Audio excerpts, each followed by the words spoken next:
আসসালামু আলাইকুম প্রিয় নবম শ্রেণীর ছাত্রছাত্রীবৃন্দ। আজকে আমি তোমাদেরকে বিস্তার পরিমাপের যত সূত্র আছে সব সূত্র তোমাদেরকে বুঝিয়ে দেওয়ার চেষ্টা করব এবং তোমাদের সকল কনফিউশন দূর করার চেষ্টা করব। তোমরা ধৈর্য সহকারে যদি আমার এই ভিডিওটি দেখো তাহলে অবশ্যই তোমাদের সূত্র নিয়ে যে দ্বিধা কনফিউশন সেটা অবশ্যই দূর হবে ইনশাআল্লাহ। চলো তাহলে আমরা শুরু করি। দেখো, প্রথমেই আমরা 1 নম্বর সূত্রটি লিখে রাখছি, গাণিতিক গড়। গাণিতিক গড়কে এক্স ড্যাশ দ্বারা প্রকাশ করা হয়, summation of x I divided 10। এটা হচ্ছে সাধারণ গড়, যেটা আমরা ক্লাস 3, 4, 5-এ শিখে আসছি। সেটা বেলায় আমরা কি করি, সব কটা সংখ্যা একবারে যোগ দিয়ে আমরা ওই প্রদত্ত সংখ্যা দ্বারা ভাগ দিই। এই যে দেখো, তোমরা দেখতে পাচ্ছ এই যে সংখ্যাগুলির গড়। দেখো এখানে কয়েকটি সংখ্যা দেওয়া আছে। এই কয়েকটি সংখ্যা যদি আমরা তার গড় নির্ণয় করতে যাই তাহলে কিন্তু আমরা এই সূত্র আমরা ক্লাস 4, 5 এইরকম 6-এর নিয়ম অনুসারে আমরা কি লিখি, যে সব কয়টি সংখ্যাকে যোগ দ্বারা এই প্রদত্ত সংখ্যা, এখানে 8টি সংখ্যা আছে, 8 দ্বারা ভাগ করি। এটাই কিন্তু আমাদের এই যে সংখ্যা, যেটা আমরা 1 নম্বর সূত্র লিখছি। আর তোমরা একটু মনে রাখবা, অবিন্যস্ত এবং বিন্যস্ত জিনিসটা কি, যেটা হচ্ছে যে সাজিয়ে লেখা থাকে, পরপর সাজিয়ে থাকে, সেটাই হচ্ছে বিন্যস্ত। আর অবিন্যস্ত হচ্ছে সাজানো থাকে না। যেমন এখানে দেখো 3 আছে, 4 নাই, 5 নাই, 6 আছে, আবার 6 আছে, আবার 7 আছে, 8 আছে, 9 নাই, 10 নাই, তারপর আবার 11। দেখো এটা কিন্তু একটি হচ্ছে অবিন্যস্ত উপাত্ত। আর বিন্যস্ত তাহলে কি? বিন্যস্ত তাহলে হচ্ছে যে যখন একটা সংখ্যা থাকবে 1, 2, 3, 4, 5, 6, কোন সংখ্যায় অনুপস্থিত থাকবে না, সেটাই হচ্ছে বিন্যস্ত। তাহলে এই যে এইরকম যে গড়, এই গড়টি কিন্তু আমাদের যে প্রথম সূত্র সেইটা। এখন এই যে গাণিতিক গড়, এইটা তাহলে কি? দেখো, গাণিতিক গড় এটাও হচ্ছে একটা নিয়ম। এইবার দেখো, আমাদের যে দ্বিতীয় সূত্রটি আছে, গাণিতিক গড় এক্স ড্যাশ সমান summation f I x I. তাহলে এইটা তুমি কোন সূত্রের, অর্থাৎ কোন সারণীর বেলায় তুমি করবা, বা কোন সংখ্যার বেলায় তুমি এই গড়টি প্রয়োগ করবা? দেখো আমি তোমাদেরকে একটা উদাহরণ দেখাই। এই যে দেখো, এইরকম যদি কোনো সংখ্যা থাকে 60, 80, 90, 50, এরকম সংখ্যা যদি একটা সংখ্যা থাকে, অর্থাৎ অবিন্যস্ত সংখ্যা থাকে, এবং গণসংখ্যা থাকে, এটা হচ্ছে গণসংখ্যা, তাহলে এই সংখ্যাগুলিকে আমরা এক্স আই আর এফ আই ধরি। তাহলে এক্স আই আর এফ আই গুণ করলে যেটা হয় সেটাই আমাদের গড় হয়। এটা হচ্ছে এই যে সেই সূত্র, এফ আই আর এক্স আই দিয়ে যে সূত্র আমরা একটু আগে দেখলাম, যে এই যে এখানে দেখো লেখা আছে x I W I. W I না দিয়ে এটি এফ আই যদি আমরা দিই, তাহলে এই দুইটা কিন্তু গুণ করে এখানে লিখি, এই দুইটা গুণ করে এখানে লিখি, সব কয়টা যোগ দিই। এটাই হচ্ছে তোমার এই যে সূত্রটি।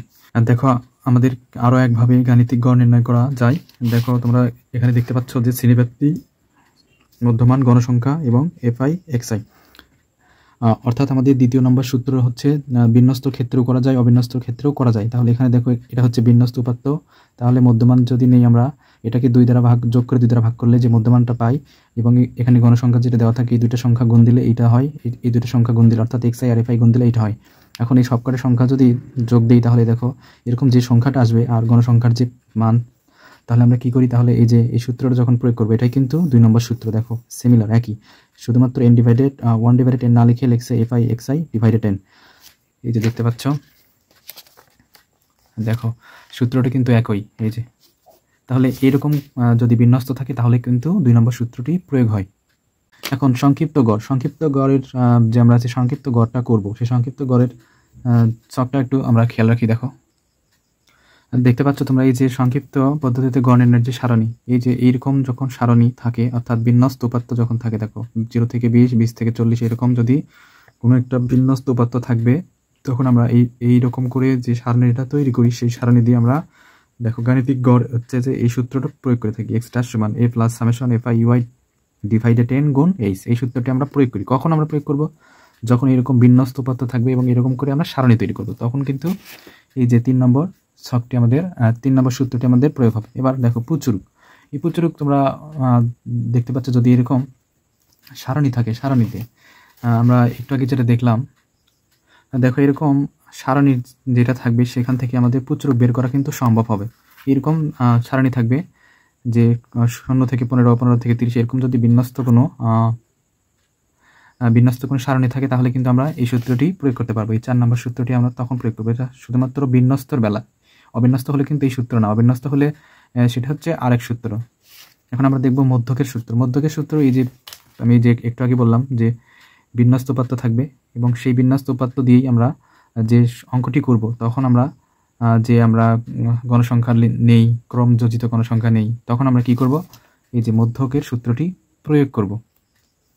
এবার আরেকটা মধ্যক আছে, সেটা হচ্ছে আমাদের যে অবিন্যস্ত উপাত্তগুলি থাকবে, সেই অবিন্যস্ত উপাত্ত যদি জোড় সংখ্যা হয় তাহলে এই সূত্রটি প্রয়োগ করতে হবে অবিন্যস্তর বেলায়। যেমন সংখ্যাটি যদি থাকে 1, 2, 5, 7, 9, 12, 14 এরকম যে সংখ্যাই থাকুক না কেন, অর্থাৎ সংখ্যাগুলি যদি এইরকম করে সাজানো থাকে, দেখো এই যে সংখ্যাগুলো যদি এইরকম করে সাজানো থাকে তাহলে আমরা কিন্তু এই সূত্রটি প্রয়োগ করব, এই যে 6 নম্বর সূত্রটি প্রয়োগ করব। আর মধ্যক এই সূত্র কখন প্রয়োগ করব, যখন আমাদের এইরকম ছক থাকবে, এইরকম যখন বিন্যস্ত আকারে ছক থাকবে। এবার অবিন্যস্ত উপাত্তের ক্ষেত্রে দেখো গড় ব্যবধান, এই গড় ব্যবধান এমডি এক্স ড্যাশ সমান সমান সামেশন অফ আই সমান সমান 1 থেকে n পর্যন্ত x i minus x dash, এটা হচ্ছে গড় ব্যবধান। দেখো গড় ব্যবধানের ক্ষেত্রে যখন সংখ্যা এরকম থাকবে 3, 6, 6, 7, 8, 9 এগুলো কিন্তু অবিন্যস্ত উপাত্ত। এগুলো অবিন্যস্ত উপাত্তের ক্ষেত্রে আমরা যে গড় ব্যবধানের সূত্রটি প্রয়োগ করবো সেটা হচ্ছে এই সূত্র প্রয়োগ করবো, এই যে 1 নম্বর এই সূত্রটি প্রয়োগ করব। এখন যদি বলে গাণিতিক গড় হতে গড় ব্যবধান নির্ণয় করো, তাহলে আমরা এই যে একই সূত্র, গাণিতিক গড় যা গড় ব্যবধানের যে সাধারণ নিয়ম সেটাও একই। এবার মধ্যক হতে গড় ব্যবধান, মধ্যক হতে গড় ব্যবধানের জন্য আমরা এই সূত্রটি প্রয়োগ করব, এটা হচ্ছে মধ্যক হতে গড় ব্যবধান নির্ণয়। অর্থাৎ তোমাকে আগে এই যে মধ্যক 5 নম্বর সূত্রটি আছে, এই সূত্র দিয়ে আগে মধ্যক বের করতে হবে, না হলে 6 নম্বর সূত্র দিয়ে মধ্যক বের করতে হবে, তারপরে তোমরা মধ্যক হতে গড় ব্যবধান নির্ণয় করার এই সূত্রটি প্রয়োগ করতে পারবা। এবার প্রচুরক হতে গড় ব্যবধান, প্রচুরক হতে এই যে 4 নম্বর সূত্রটি প্রয়োগ করে আগে প্রচুরক বের করে নিয়ে তারপরে এই সূত্রটি প্রয়োগ করতে হবে। এবার বিন্যস্ত উপাত্তের ক্ষেত্রে, অর্থাৎ সারণী আকারে যদি সেটা থাকে, বিন্যস্ত আকারে যদি থাকে, সেটা হচ্ছে গাণিতিক গড় ব্যবধানের সূত্র হচ্ছে এইটা, সারণী আকারে থাকলে হচ্ছে এইটা। এবার মধ্যক হতে গড় ব্যবধানের সূত্র হচ্ছে এমডি এমই, অর্থাৎ যখন তুমি গাণিতিক গড় হতে গড় ব্যবধান করবা তাহলে এই যে এক্স ড্যাশ দ্বারা প্রকাশ করবা, আবার মধ্যক হতে গড় ব্যবধান করার সময় এমডি এমই প্রকাশ করবা। তাহলে যখন মধ্যক হতে বের করবা তখন দেখো বিন্যস্তর ক্ষেত্রে কিন্তু এফ আই গুণ হবে, আবার শুধুমাত্র সাধারণ যেগুলো অবিন্যস্ত থাকবে সেগুলো কিন্তু এফ যোগ এফ তার সাথে গুণ আকারে থাকবে না, আর যখন বিন্যস্ত আকারে থাকবে তখন কিন্তু এফ আই তার সাথে গুণ আকারে থাকবে। এবার দেখো একইভাবে প্রচুরক হতেও তাই।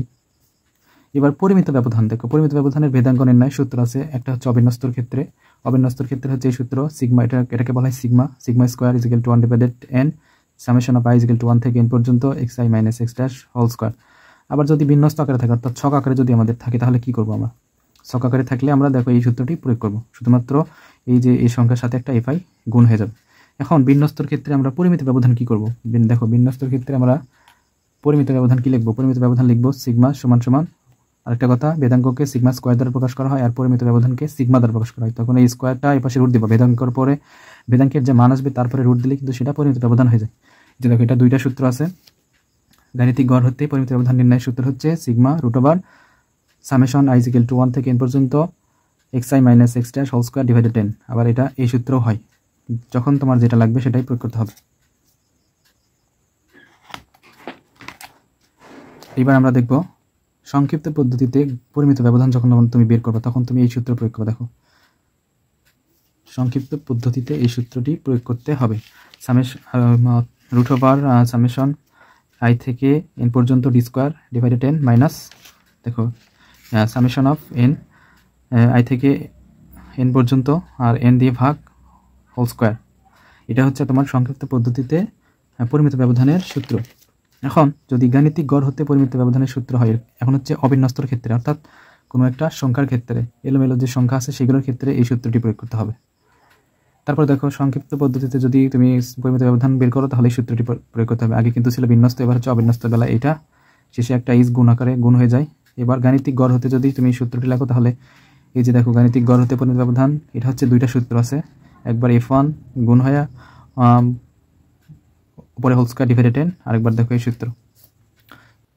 এই সূত্রটি নিয়ে আমাদের অনেক কনফিউশন, সুতরাং এই সূত্রগুলি তুমি যদি ভালোভাবে আয়ত্ত করতে পারো তাহলে তুমি এই অধ্যায়ের অঙ্কগুলো সবগুলি অঙ্ক করতে পারবা, নচেত তুমি কিন্তু সবগুলো অঙ্ক করতে পারবা না। এই সূত্রগুলো অবশ্যই আমাদেরকে কনফিউশনে ফেলে দেয় যে কখন কোন সূত্র প্রয়োগ করতে হবে। আমি একটু হলেও তোমাদেরকে বোঝাতে পেরেছি। ধন্যবাদ সবাইকে।